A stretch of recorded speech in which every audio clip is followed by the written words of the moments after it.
Good morning. I'm just getting started a few minutes early since I'm not actually streaming through a software. I won't be able to share the slides live, but I'm still going to read from them just using my phone. That way we can still kind of have that content to start for about the first 10 minutes is just explaining a little bit about the Tarpana and about the ancestral healing or lineage healing.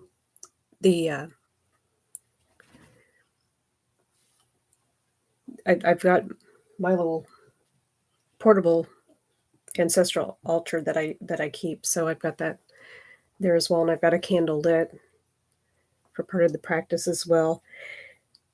This is considered a meditation practice, so it's something that you design and personalize really to you. It's what you see me demonstrate and guide you through today is just a guideline. It's something that you, as you learn more about it, then you start to understand what you want to, how you want to present yours and how you want to honor your ancestors.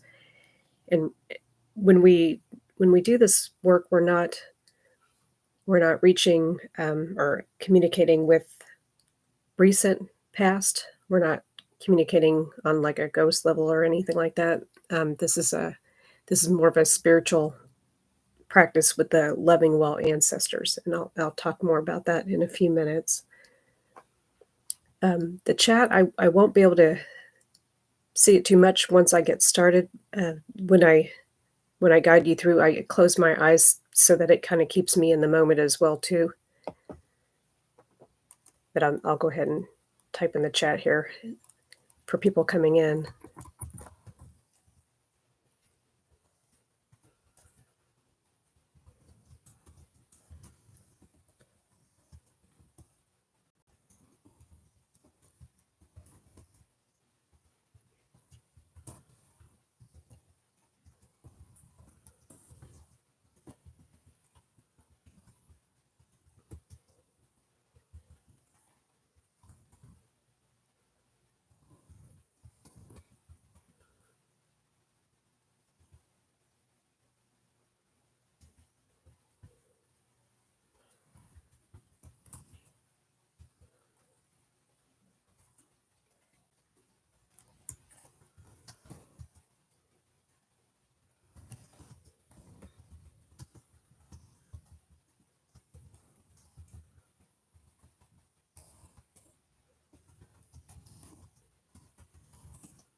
Okay, we're right at 9 o'clock, and I'll go ahead and get started. My name is Brenda Green. My business is Perceptive Healings, and I have a Perceptive Wellness Club online.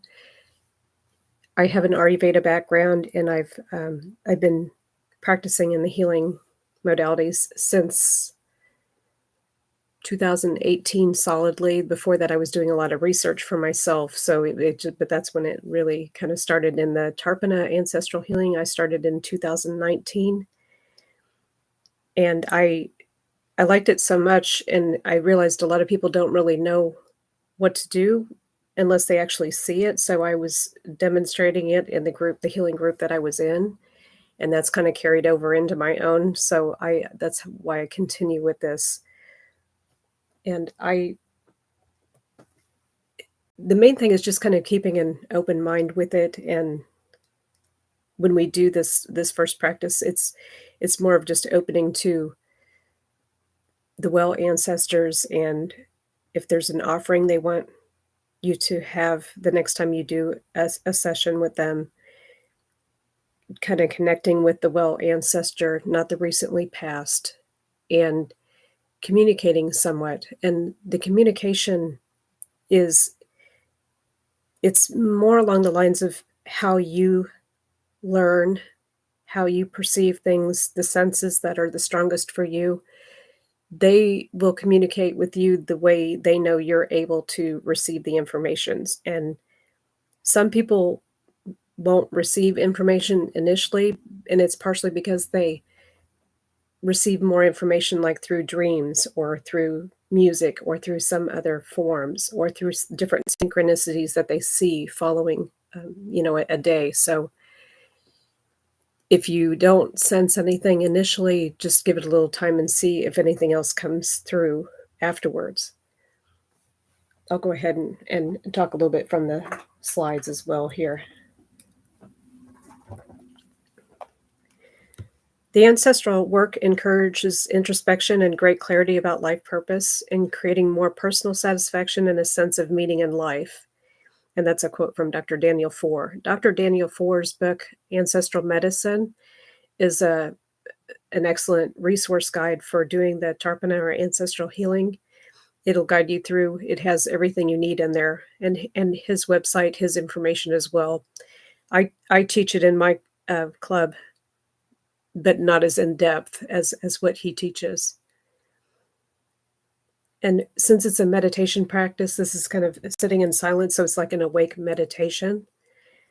The meditation increases our subtle levels of acceptance, patience, ease, trust, and how to let go into source and into beingness. It builds the brain cells, increases gray matter, and reduces stress responses. You can enjoy the benefits of better concentration, deeper learning, and increased memory for wisdom-based decisions. This does go into genealogy. The people that get more into it are researching their genealogy 4 generations back, at least. And what we consider the well ancestors are generally in that 4th generation back and older. There are also non-blood ancestors, so if you're adopted or you are not aware of who your blood ancestors are, you can still do this. They are still there for you, even if you don't know who they are there. And then we'll kind of define what the well ancestors are a little bit more and why we call upon them for this practice. And then I'll just guide you through. Normally what I do is I demonstrate it. I have some other videos where I demonstrate it. This I'm actually guiding you so you can listen to it yourself at any point. Today's the new moon. You can look up the information about the time in your area. And I'm just reading another quote. Tarpana is an act of remembrance which solidifies the link between the generations. By opening ourselves to our ancestral influences and forgiving our forebears, their imperfections, we open ourselves to their accumulated wisdom, which can cement our culture together. And that's Dr. Robert Svoboda. Sorry, got a little tongue-tied with his last name. On the genealogy, I just wanted to point out the familysearch.org. You can build a family tree there. That's a free program. And the I'm trying to think. Oh, the Midwest Genealogy Center. I actually live fairly close to it, and you can look up their information online. And if you need any help with anything, they are extremely helpful. So you could actually call and get assistance as well for those that are researching their genealogy. The loving well ancestors who are well in spirit bring added blessings to life events. When we enjoy the active support of our loving ancestors, life tends to go more smoothly and with higher levels of luck, ease, and vitality. Some of the benefits of Tarpana, and I say Tarpana, it can be Tarpana, ancestral healing, lineage healing. It's really just kind of open what makes the most sense to you. Just one session of Tarpana is equal to about 4 hours of meditation, and it's just like any meditation, it's cumulative. It's highly grounding. Most of my sessions kind of go about 15-20 minutes on average, but you can do it any amount of time. And the healing is immediate. It's for the current, past, and future lineage. All benefit from the blessings. The practice aids in releasing lineage burdens, and we all have burdens from our lineage, from our ancestors, from things that keep showing up in our line. You can ask for support also for your career, spirituality, decisions, family celebrations, and your dharmic purpose. I'm going to talk a little bit about the the sacred space, the altars, the offerings, and along with the elements. This is the part where it's more personalized. So what you see me doing, it doesn't mean that everybody else has to do it the same way. It's basically, you want to face south. That's the non-confrontational way. So you want, it can be any direction toward that. It doesn't have to be directly south. North is considered confrontational. So that's the only direction you don't want to face. What I have is I have the little box where I can actually put it away. I don't always have it out because especially if you have like children or pets, it's easier if you have it put away. I have a fig leaf up here because one of the first times when I asked what offering they wanted me to bring the next time, it was a fig leaf, and it had to do with me working on the feminine lineage of the lineage, and that's what came up. So I've had it there ever since. I haven't asked recently for if there's something new, and it just varies. I mean, I've got stones in there, but I don't always use them. I have a St. Lourdes water, which I usually use in the practice. For some people, it's holy water. It can be any kind of water. It can just be the milk and rice. There's just endless options with it.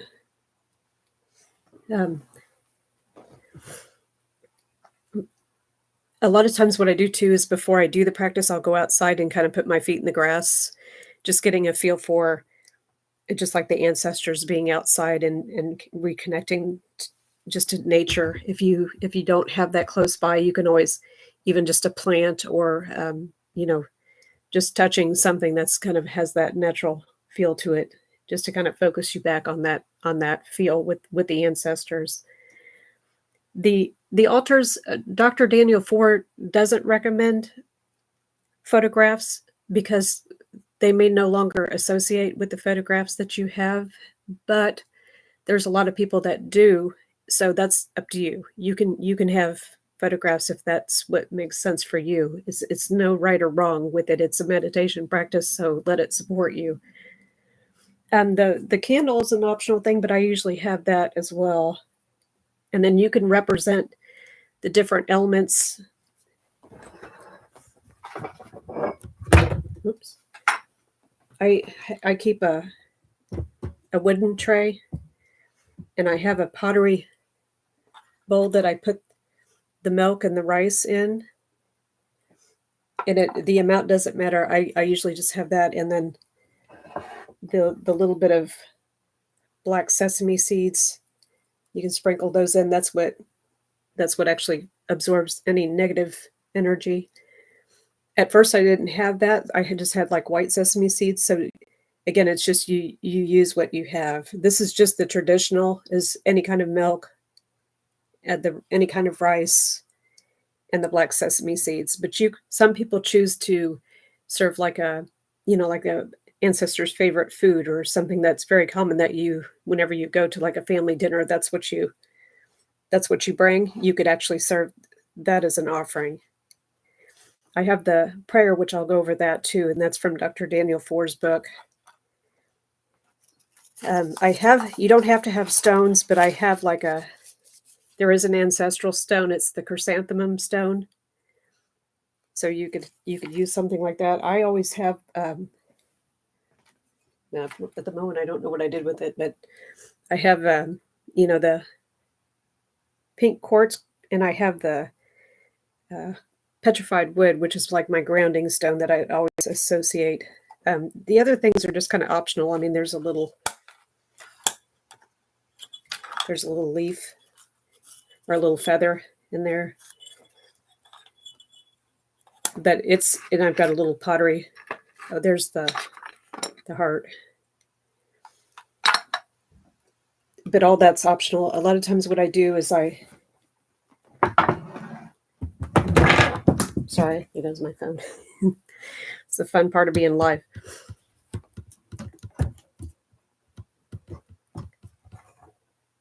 There's the petrified wood. That's the one I've had. I got that from Boulder, Colorado. So that's like a special one for me. The Lourdes water, the reason why I have a connection with it, I usually put it like on my forehead here and on the back of the neck where we connect with source. And sometimes I put a little dab of it in that milk as part of the blessing. My mom, when she was a child, she was placed in the water, in St. Lourdes water. So there's a connection there. But a holy water, you can do any water 6 hours in the sun and with a blessing. So that's an option too. You can represent any of the elements in your altar or in your offerings. And again, we're just going to be facing south, and that's the natural state of connection. We do a grounding practice in the beginning, just to kind of settle us and ground us into our body and into just rooted in place. When you do yours, you can choose the one you want. You don't have to do what I do, or you can just follow it for this time. Also, when we go into that state, we put it like a protection around us. That way, any of the recently passed or ones that are not necessarily well, we can put them outside of the bubble, and we welcome in the well ancestors. And they are the ones that they've been ascending on the other side for a much longer period of time. They're healed, they're well. There's not any recent connection or emotions that you're dealing with, so it's different. It's and you can ask them when you first have them come forward if they are, and if they're willing to work with you subconsciously, and you just kind of listen for that yes or no, or how the message comes through. And what I do, I keep a audio. Usually I keep like an audio and record, and I say my things out loud. You can write either during or after, because like I said, it's like a awake meditation, or you can video. So I mean, it's just depending on how you want to do it. So we're just accessing the collective wisdom, and it gives us the opportunity to release traumas, emotions, the burdens in the lineage that no longer serve you. And healing the burdens that people carry is a fundamental part of healing chronic pain, physical, emotional, spiritual, and any cell memories that we have stuck. The focus allows for our highest potential, more space consciousness within, while evolving into a higher vibrational energy that will best support the family dynamic. The offerings, I'll just talk a few minutes on that. That's anything that you like, leaves, rocks, pine cones, sand. It can be a poetry, a song, heirlooms. It can be something that's common in your family. Like there's a lot of fishermen in our family, so like a lure. I mean, there's just any of those things are fine. And then the best times, today is the best time. The new moon in September is the most ideal time. The energies are different in the new moon versus the full moon, and you can choose to do this as a practice anytime. It's the only time they say not to do it really is like during an eclipse, and that takes some kind of special ritual that certain people know, but most of us don't know, and I don't know what that is either. This is a deep level of forgiveness work, so you may notice deeper connections with people and communicating with people that you may not have spoken to for a while. So it's another way you can kind of confirm things you're doing are working. Okay, I'll go ahead and what I'll do is I'll go ahead and start. That went a little bit more than 10 minutes there. And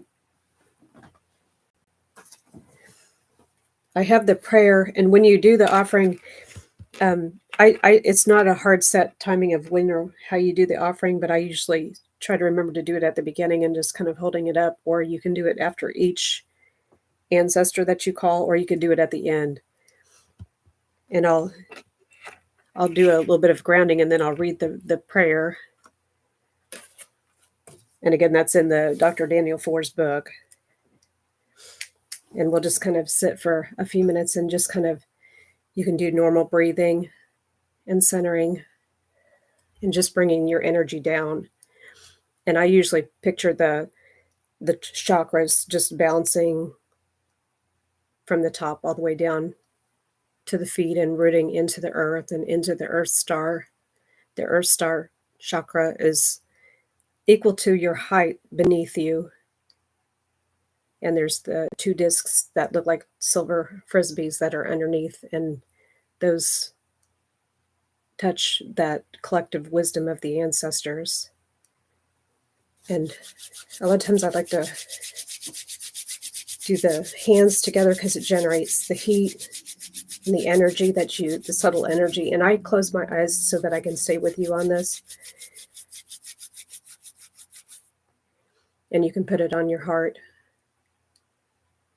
And I just usually focus the energy from the heart expanding outward as part of my bubble that's starting to protect me and my boundaries. And I just feel myself grounded into my body and into the earth. I'm grounded, I'm protected, I'm centered, I'm open to the ancestors.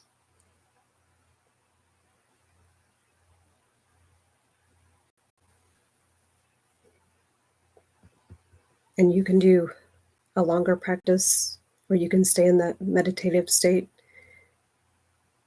for a longer period of time or for just a few minutes. May all my ancestors be happy and at peace. May my living family be happy and at peace. May I be happy and at peace. May all future generations of my family receive only blessings and love from our ancestors. May my ancestors guide me on my path of destiny and purpose, and may I embody their love and wisdom for the benefit of all my relations. May all my ancestors and all my family be happy and at peace.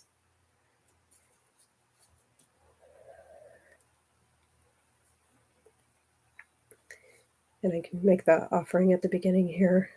And this is to nourish any of the life addictions, to help them release any of those life addictions that they had. And afterwards, you can put this outside, or you can let an animal have it, or any of those things are fine.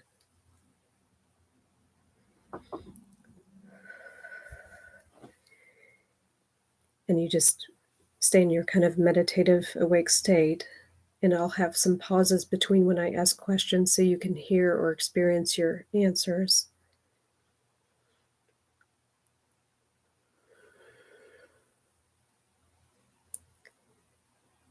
And I'm asking the well ancestors to come forth that are here to assist with the lineage.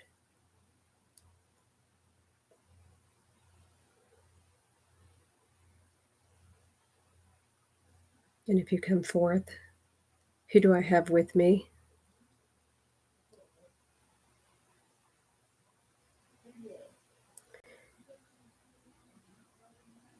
Are you a well ancestor, and are you willing to help with the lineage?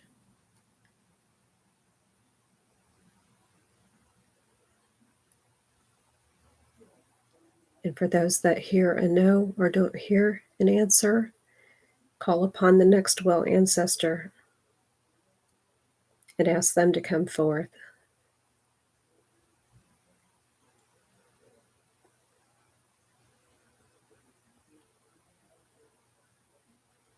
And you can ask who you have with you, what is their name.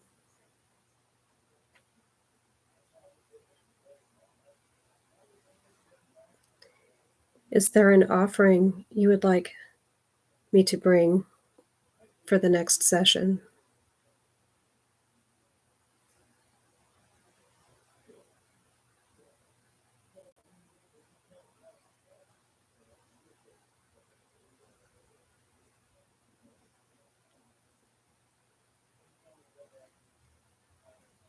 And thank you for the request. What part of the lineage, based on the intent that I have today, what I'm setting my intention now.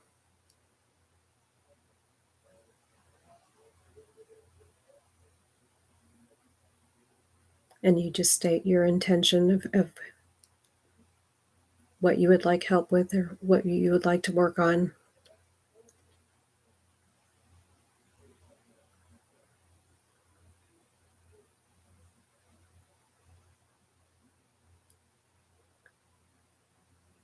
And I ask the blessing to acknowledge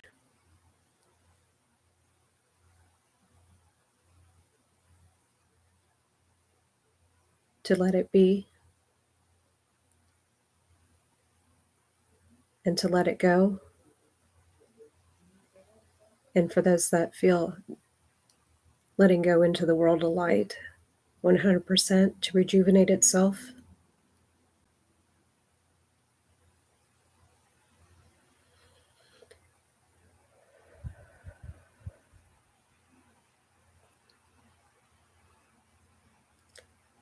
And just anything that you sense, see, smell, hear, visually see, all knowing,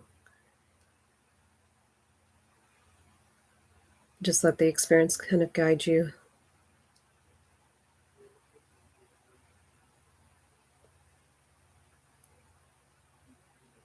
If you have a recent relative, you can always say hello and then just ask them to be outside the bubble for right now.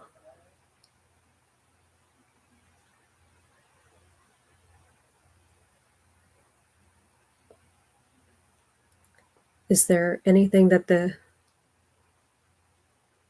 ancestors would like for anyone listening for them to know right here, right now, that will help them in the most deep way that they need at this moment?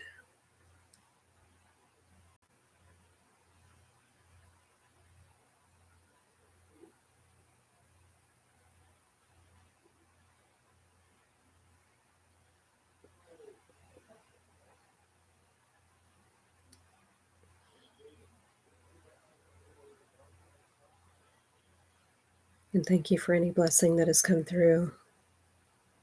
And let any healing or any energy you feel in your body in any particular place, let it stay there to aid in releasing anything that needs to be released now.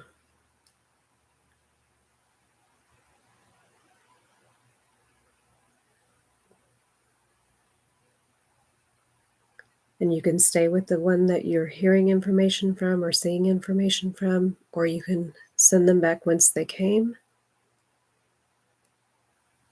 And you can choose to call another well ancestor forward.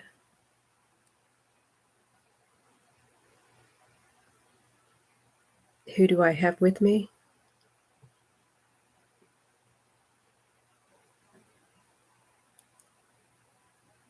And anytime something is not clear, when you ask any questions or you need more information for it to be clear, just ask for it to be clear for you to understand it in your way.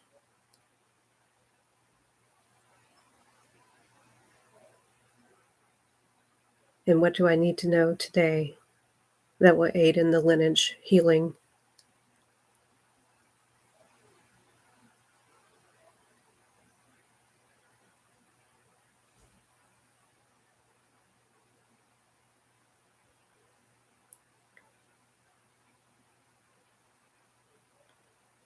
And just being with that feeling and being with it, acknowledging, letting it be, and then letting it go and release it from the cell memory in the body. And for those that understand current life, past lives, let it release in all lifetimes as it rejuvenates in the world of light 100%.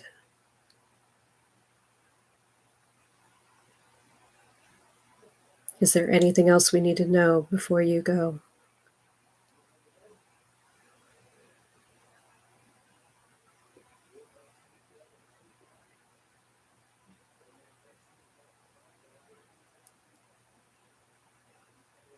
I want to thank you for everybody that came today and the ancestors that were here to help all the people that listen to this now and in the future, that it resonates and deeply heals at the moment that they listen, at the moment that they are guided. Let the messages be clear. And let the healing be throughout the lineage, past, present, future. And I send them back whence they came. And you can offer the blessing to release any addictions.